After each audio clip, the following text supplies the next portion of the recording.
কিন্তু বাবা যেদিন ওই গোডাউনের দায়িত্ব তোমাকে দিয়ে তুলে দিয়েছিলেন সেদিন তো ওতে কোনো 2 নম্বরই ছিল না।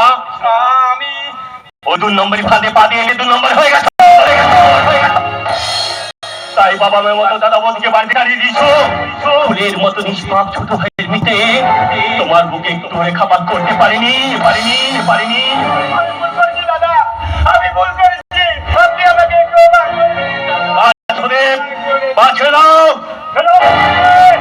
কি বলেছেন? একটি কথা মনে রাখো, সুদীপ, বাপ কেউ ছাড়ে না। আপনি ঠিকই বলেছেন অর্পণ বাবু, পাপ করে আইনে চোখে 2-1 দিন ফাঁকে দেওয়া যায়, কিন্তু চিরকাল নয়। রাইট দারোগা বাবু, আমি আপনার কথাকে সমর্থন করি এবং আমি মনে প্রাণে চাই যে আইন আপন পথে চলুক।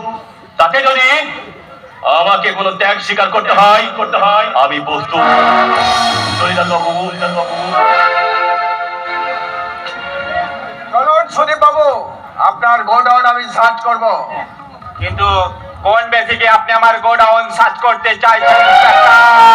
শুনুন মিস্টার রায়, আপনার ওই কারখানার আড়ে কয়লা, বালি, বাংলাদেশে গরু পাচার এবং জাল নোট সহ একাধিক তদন্তের উপযুক্ত প্রমাণ আর অর্ডার সঙ্গে নিয়ে আমি গোডাউনটা সার্চ করতে যাচ্ছি।